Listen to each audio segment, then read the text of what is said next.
Allahumul Fatihah. أعوذ بالله من الشيطان الرجيم.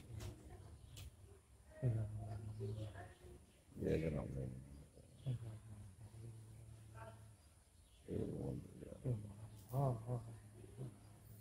لك الحمد يا ربي على ما رزقتني من العلم والإرفان شكرا بلا عدد وصلي وسلم ثم بارك على النبي وعلي وأصحابه وكل من اجتهد.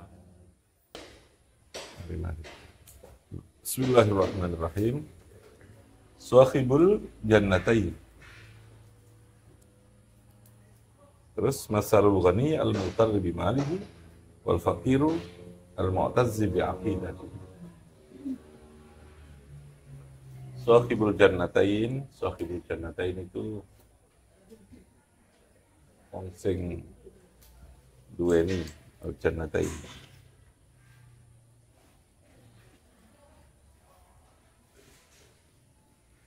Dua kebun. Surga dua itu maksudnya dalam ayat ini adalah ada dua taman, dua kebun yang besar. Geser sepot. Zahir. Terus yang kedua, matalul ghani, perumpamaan atau padane wong sing ghani, orang yang kaya, al-mughtawi yang tertipu. Yang tertipu, mughtar itu orang yang terlena, yang tertipu dimari dengan hartanya ghaniyun. Yang kedua, wal fakir, sebaliknya orang yang fakir, al-mu'tazzu yang merasa hebat. Mu'tazzu itu merasa kuat, merasa hebat di aqidatihi dengan keyakinannya fakir. Jadi ayat yang ke-33 sampai ayat ke-44 dalam surat Kahfi ini tema besarnya adalah itu, yaitu bercerita tentang Sahibul Jannatain. Yang kedua bercerita tentang perumpamaan dari dua kelompok yang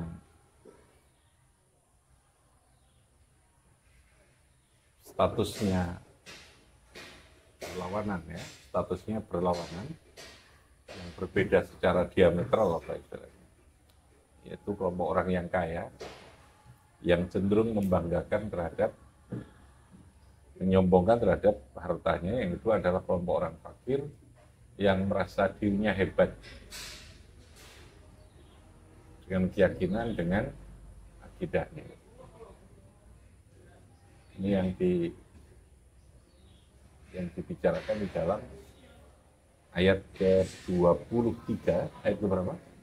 23 sampai ayat 44 itu. Bunyi ayatnya adalah وَضَرِبْ لَهُمْ مَثَلًا رَجُلَيْنِ جَعَلْنَا لِأَحَدِهِمَا جَنَّتَيْنِ مِنْ أَعْنَابٍ وَحَفَفْنَاهُمَا بِنَخْلٍ وَجَعَلْنَا بَيْنَهُمَا زَرْعًا كِلْتَا الْجَنَّتَيْنِ آتَتْ أُكُلَهَا وَلَمْ تَظْلِم مِّنْهُ شَيْئًا وَفَجَّرْنَا خِلَالَهُمَا نَهَرًا وَكَانَ لَهُ ثَمَرٌ فَقَالَ لِصَاحِبِهِ وَهُوَ يُحَاوِرُهُ أَنَا أَكْثَرُ مِنكَ مَالًا وَأَعَزُّ نَفَرًا وَدَخَلَ جَنَّتَهُ وَهُوَ ظَالِمٌ لِنَفْسِهِ قَالَ مَا أَظُنُّ أَن تَبِيدَ هَٰذِهِ أَبَدًا وَمَا أَظُنُّ السَّاعَةَ قَائِمَةً وَلَئِن رُدِدتُّ إِلَىٰ رَبِّي لَأَجِدَنَّ خَيْرًا مِنْهَا مُنقَلَبًا قَالَ لَهُ صَاحِبُهُ وَهُوَ يُحَاوِرُهُ أَكَفَرْتَ بِالَّذِي خَلَقَكَ مِنْ تُرَابٍ ثُمَّ مِنْ نُطْفَةٍ ثُمَّ سَوَّاكَ رَجُلًا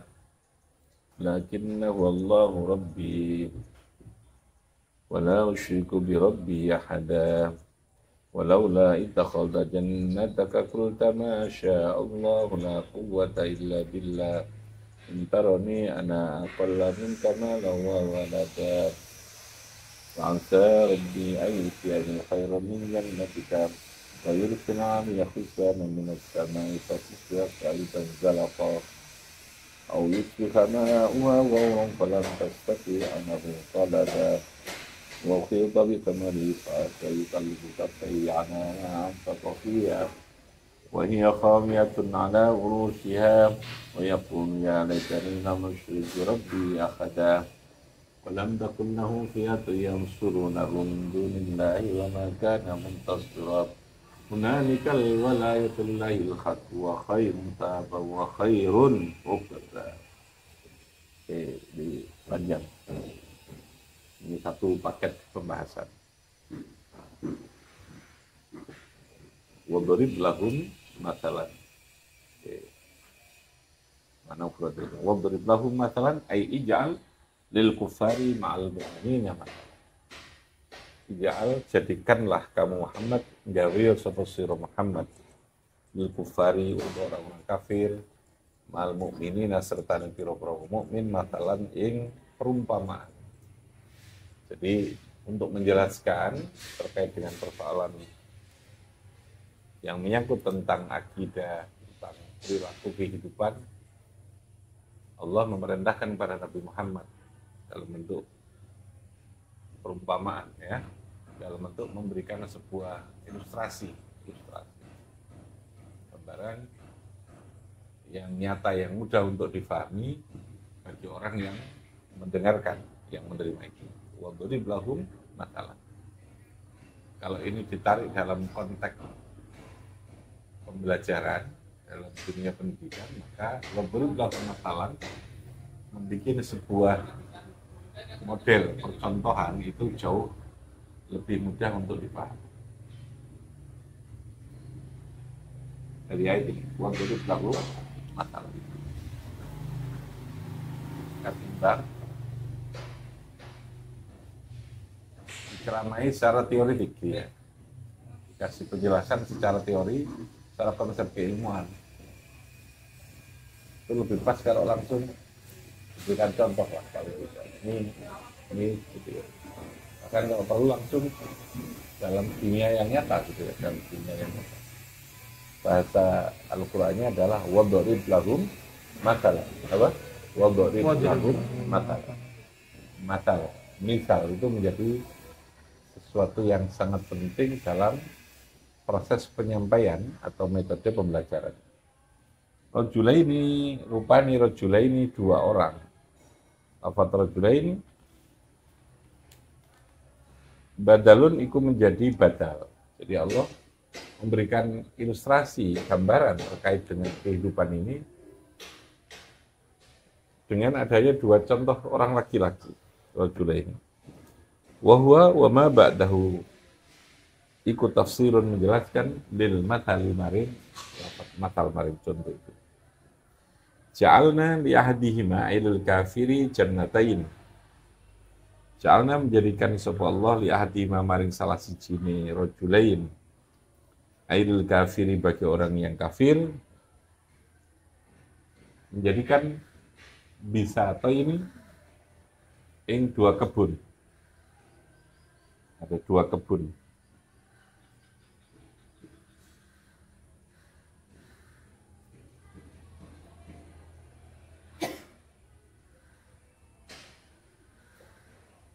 Perumpamannya melalui dua kebun.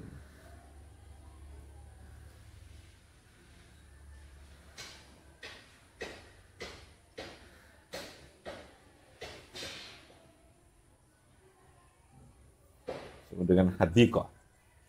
Al-bisatain, perkebunan, kebun-kebun.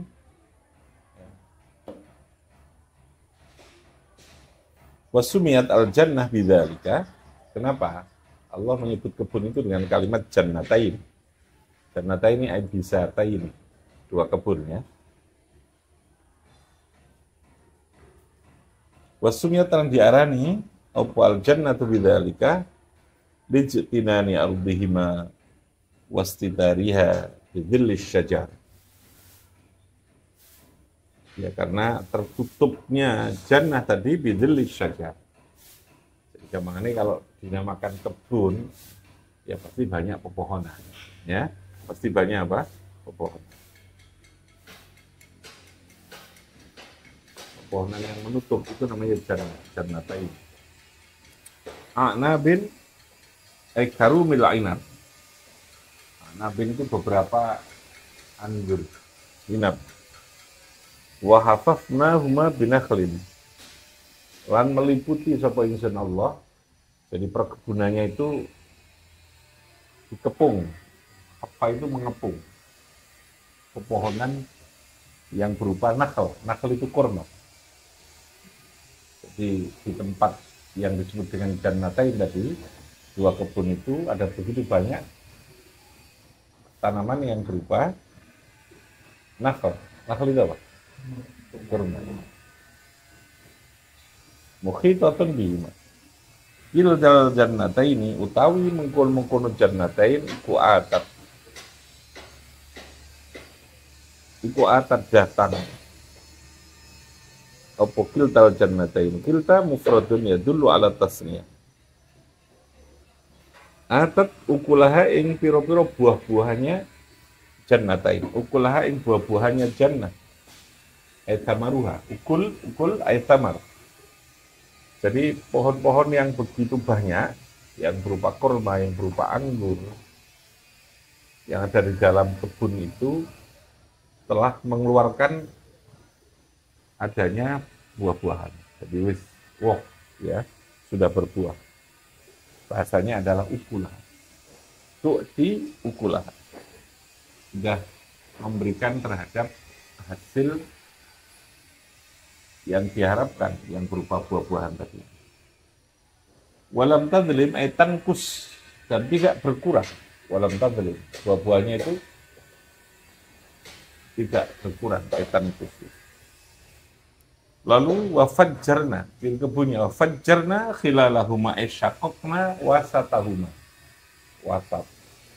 Tengahnya itu terbelah. Syaqaqna. Ada aliran sungai yang membelah, syaqaq. Wasatahuma ing tengah-tengah, wasatahuma ing tengah-tengah jannatain naharon. Naharon itu sungai. Makanya keindahan itu mesti terkait dengan pepohonan, ya, terkait dengan air, sungai.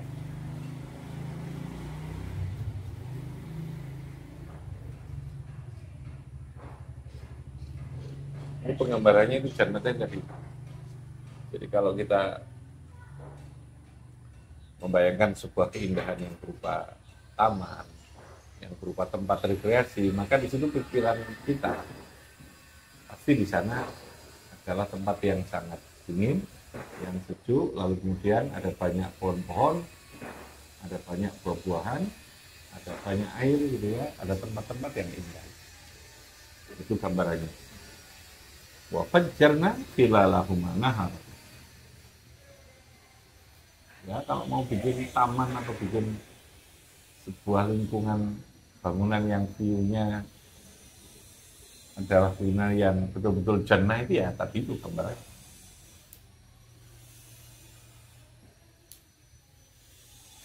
Kalau hanya berupa bangunan yang sifatnya apa istilahnya yang permanen, yang mati, itu biasanya tidak ada keindahan gitu. Keindahannya itu ada di tempat itu. Ya, konsep sekolah alam itu ya konsep yang mengelola terhadap lingkungan tanah alamnya itu untuk sesuatu yang menimbulkan sebuah keindahan. Jannatain.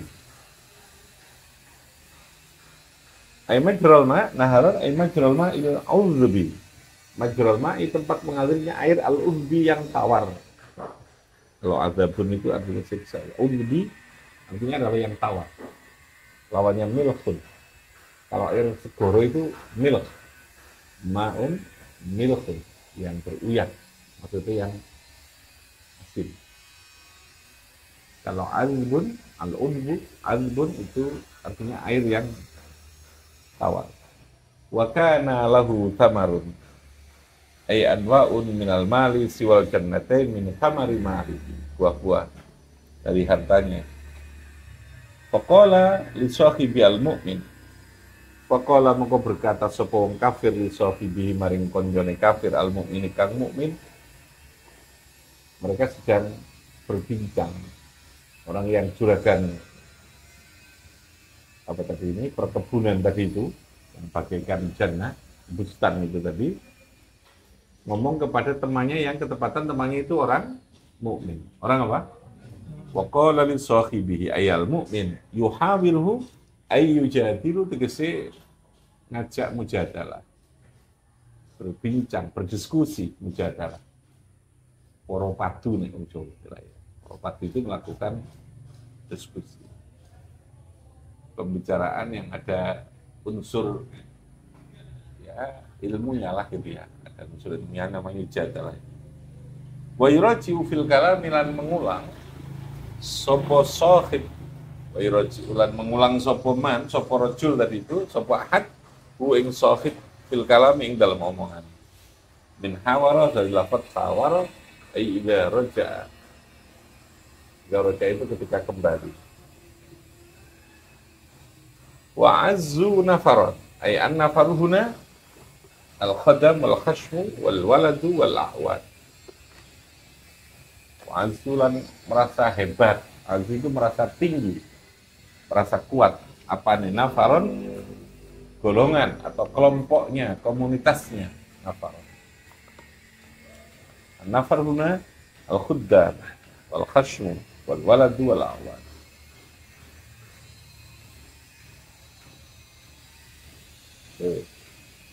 Lalu yang terjadi berikutnya apa? Ini masih cerita alurnya tadi ya.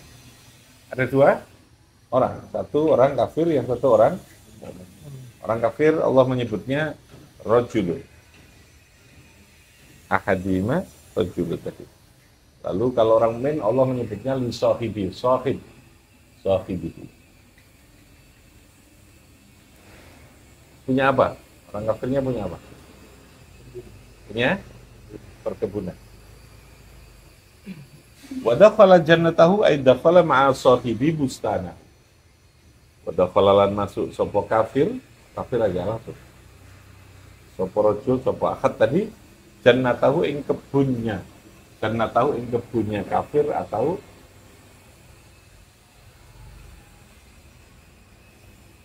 rajul tadi itu. Ay dakhala tegese masuk sapa kafir ma'a sahibi sertane konjone kafir yang mukmin bustanahu. Yatufu mereka berkeliling di kawan sahib fihi ing dalam bustan. Nah itu ya. Hadirnya survei keliling guardian itu ya ini. Nah, hadir survei. Kalau ada tamu didampingi olehnya terus keliling kalinya pakai. Yatufu fihi. Yatufu fihi.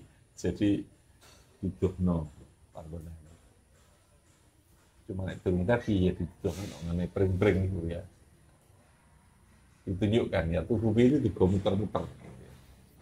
Kalau orang tawaf itu kan artinya berputar. Jadi yang punya kebun tadi orang apa? Orang kafir. Mengajak siapa? Temannya yang mau ya tubuh diajak keliling. Wa yurihi atmarahu menunjukkan. Wa yurihi lan menunjukkan sopo kafir ing mukmin tadi ing sahib asmarahu ing buah-buahnya di dono. Nah ini kebun ini sudah berbuah-buahnya kayak gini. Gaib ya. Jadi kalau dalam tempat wisata itu kan ada gaibnya. Ya tuhubi itu melakukan fungsi gaib. Dia yang punya ini dia sudah memandu temannya. Yang mukmin untuk ditunjukkan bahwa azzu nafar. Dia merasa sukses, merasa hebat. Tunjukkan.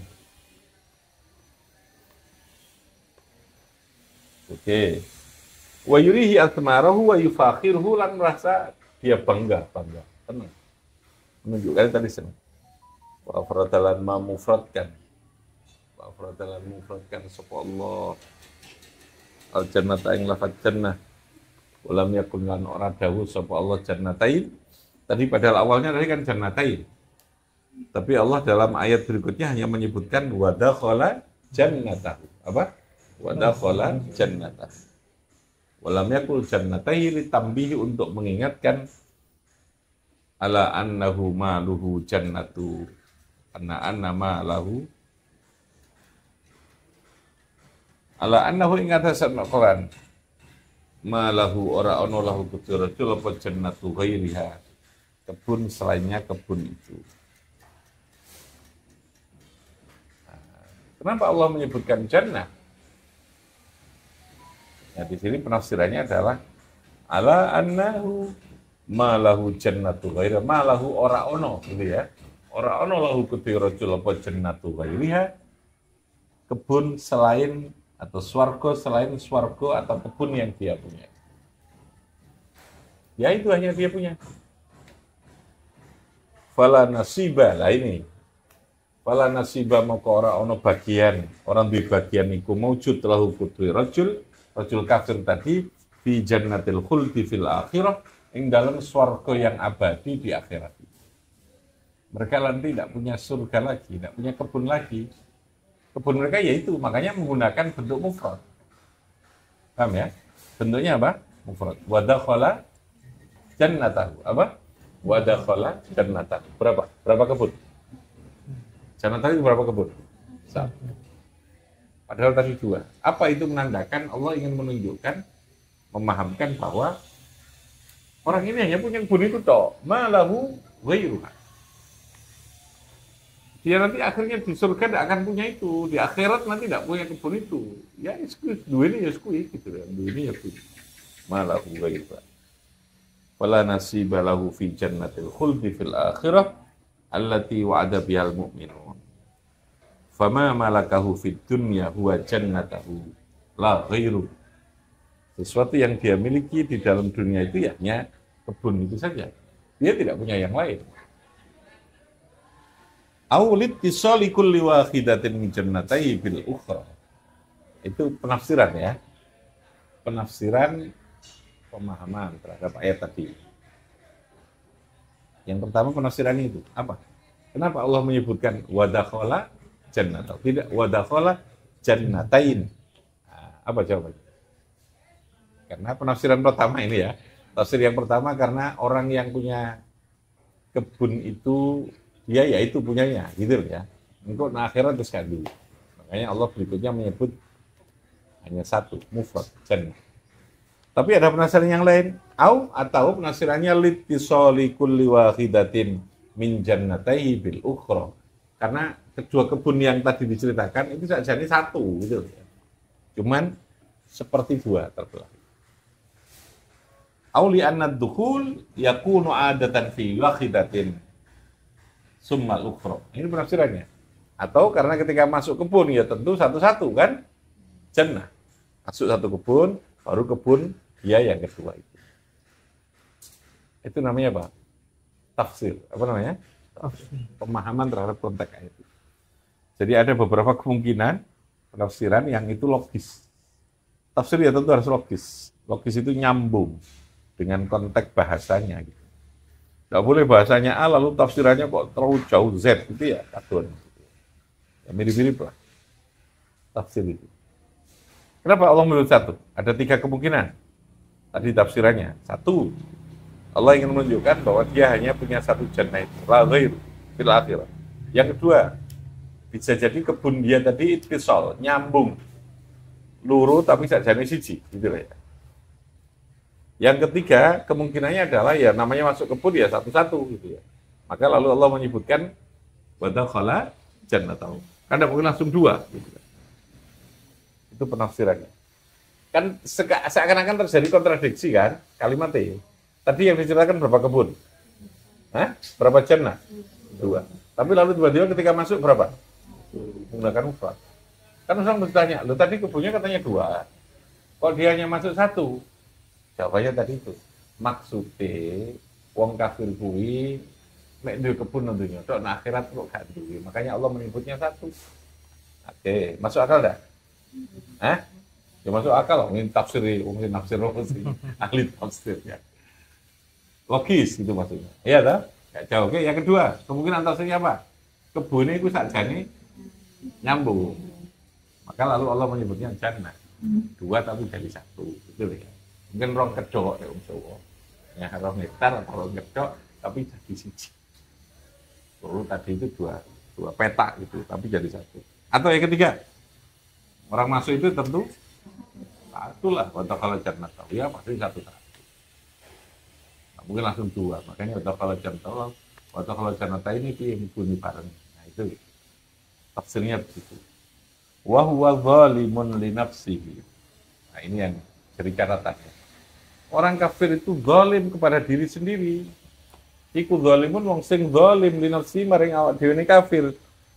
Ai mu'jibun bima utia, dia membanggakan, menyombongkan bima utia dengan sesuatu yang dia diberi itu. Muftakhirun bihi. Jadi zalimun nafsi itu artinya muftakhirun bihi. Kafirun bi ni'mati rabbi, dia mengkufuri terhadap nikmat Gusti Allah. Mu'arridun bidzalika nafsahu li sukhtillah. Orang yang sedang mu'arrid itu orang sing ngejokno awake untuk mendapatkan siksa. Ya, apa istilahnya? Ngejokno awak untuk disiksa itu apa? Orang yang sedang bunuh diri lah gitu ya. Dan kehilangan akal sehatnya. Mu'arridun nafsahu li sukhtillah. Wa afashudzulmi. Kezaliman yang paling terburuk adalah ketika orang dengan sengaja membawa dirinya untuk masuk di dalam sebuah kehancuran. Itu loh ya. Melalui kesombongan, melalui berbagai macam. Wa afashudzulmi. Tabida tan'adimu au tafna wa tahlik. Tabida itu artinya hancur. Baddada itu artinya terhancurkan. Tan'adimu au tafna au tahlik. Tahlik itu artinya adalah hancur. Tapi dabil. Nah, itu yang dimaksudkan dengan ayat tadi ini.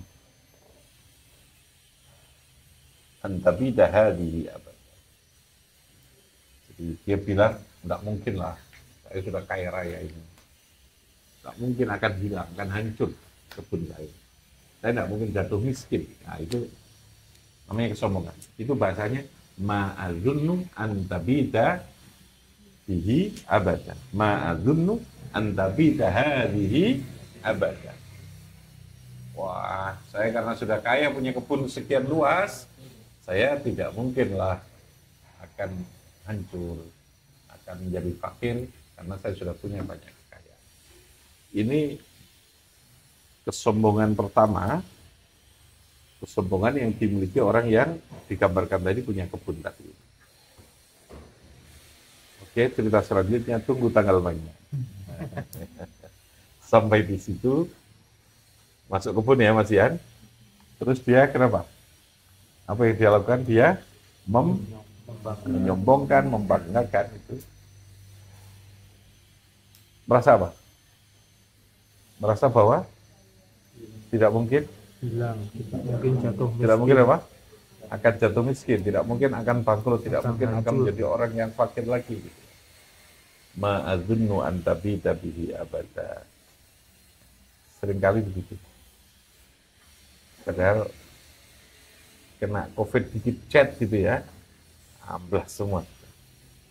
Ya, krisis ekonomi, ada perang dikit di sana, kena apa? Tutup semua pabrik.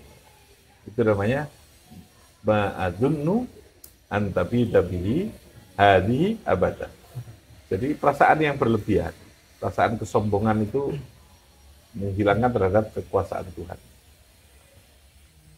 Jadi sing apik piye kalau umpamanya kita diberikan kemudahan, kekayaan gitu, ya tetap sumeleh gitu ya. Sumindi, sumeleh nek Jawa. Sumeleh itu ya tetap menyerahkan, tetap berada dalam kepasrahan kepada Allah. Ya, karena kita meyakini segalanya bisa berubah dalam waktu yang sangat cepat. Ya contohnya kalau terjadi tiba-tiba ada COVID, berubah enggak? Yang dulu mungkin kaya, dia akan jatuh. Paham ya? Bisa saja yang miskin lalu dia bisa menjadi kaya. Ya, tukang rongsokan gitu. Jadi ya, orang yang kaya-kaya karena dia bangkrut, jual semua kan, rongsokan jadi rongsokan. Tukang rongsokan yang madai, tambah tadi akeh, untuk diakeh. Umpamanya kayak seperti itu. Bisa terjadi sesuatu yang berbalik-balik di dalam diri. Makanya kata kuncinya orang oleh kita ini sombong, membanggakan sesuatu lalu melupakan terhadap Gusti Allah yang memberikan segala-galanya. Harus tetap konteksnya dalam mensyukuri. Itu ya. بفرفعنا ببركتهم وأننا الحسنى بحرمتهم وأمتنا في طريقتهم وعافاتهم من الفتن يا رب فانفعنا ببركتهم وأهدنا الحسنى بحرمتهم وأمتنا في طريقتهم ومعافاتهم. Assalamualaikum warahmatullahi wabarakatuh.